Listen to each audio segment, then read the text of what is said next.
Assalamualaikum warahmatullahi wabarakatuh. Perkenalkan, kami dari kelompok 2 akan mempresentasikan hasil diskusi kami. Yang pertama-tama kami akan memperkenalkan kelompok kami. Saya Riandu Saputra, yang kedua Tessa, yang ketiga Afifa, yang keempat Niken. Di sini saya akan menjelaskan tentang biaya dan akuntansi. Yang pertama, konsep biaya dan beban. Biaya adalah manfaat yang dikorbankan untuk memperoleh barang dan jasa. Yang kedua, beban adalah biaya yang telah memberikan suatu manfaat dan sekarang telah berakhir. Yang kedua, konsep akuntansi biaya. Akuntansi biaya adalah proses pencatatan, penggolongan, peringkasan, dan penyajian biaya pembuatan dan penjualan produk atau jasa dengan cara-cara tertentu serta penafsiran terhadapnya. Tujuan akuntansi biaya: 1. Sebagai informasi dasar untuk menentukan harga jual produk dan jasa.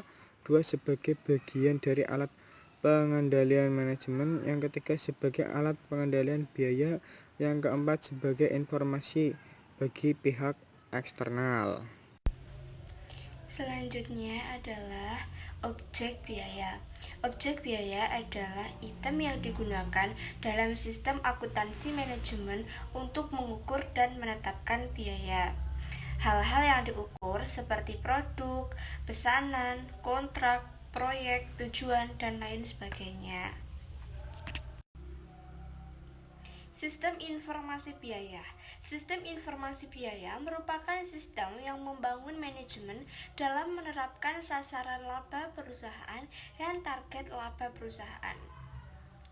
Sistem informasi atau pemrosesan data harus dapat menyiapkan informasi untuk memilih 3 hal.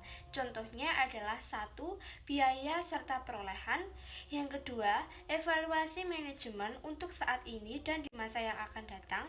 Yang ketiga adalah perkiraan ekonomi yang berasal dari luar perusahaan. Yang selanjutnya adalah klasifikasi biaya. Klasifikasi biaya yang pertama, biaya dalam hubungannya dengan produk. Biaya pabrikasi ada 3 unsur biaya yang terdiri dari A. Bahan langsung atau bahan yang digunakan untuk membentuk bagian dari barang jadi dan yang dapat dimasukkan langsung dalam biaya produk. Yang B. Biaya tenaga kerja langsung atau biaya yang berhubungan dengan tenaga kerja dan berhubungan langsung dengan produk. Dan yang C. Biaya overhead pabrik atau biaya bahan tidak langsung, tenaga kerja tidak langsung, dan semua biaya pabrikasi lainnya. Klasifikasi yang kedua yaitu biaya yang berhubungan dengan volume. Yang A. Biaya variabel atau variable cost, yaitu biaya yang cenderung berubah-ubah secara proporsional sesuai dengan perubahan volume produksi. Yang B. Biaya tetap atau fixed cost, yaitu biaya yang dalam unit berubah-ubah dan dalam total selalu konstan.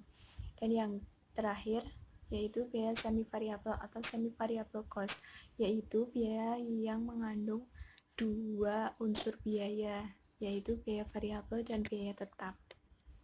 Yang ketiga adalah biaya yang hubungannya dengan periode akuntansi. Ada 2 macam, yaitu yang pertama biaya belanja barang modal adalah biaya yang menghasilkan manfaat dan dicatat sebagai aktiva. Dan yang kedua, biaya pengeluaran pendapat adalah biaya yang memberi manfaat dan dicatat sebagai beban. Klasifikasi yang terakhir adalah yang keempat, yaitu biaya dalam hubungannya dengan keputusan, pelaksanaan, dan evaluasi. Ada 5 macam, yaitu yang pertama differential cost, perbedaan biaya antara sejumlah alternatif pilihan yang dapat digunakan. Yang kedua, out of pocket cost adalah biaya diferensial yang dikeluarkan hanya jika satu alternatif tertentu dipilih. Yang ketiga, opportunity cost, yaitu manfaat lain akan hilang jika kita mengambil keputusan lain. Yang keempat, unavoidable cost dan avoidable cost. Dan yang kelima, sunk cost adalah biaya yang telah dikeluarkan. Sekian presentasi dari kelompok kami. Terima kasih. Assalamualaikum warahmatullahi wabarakatuh.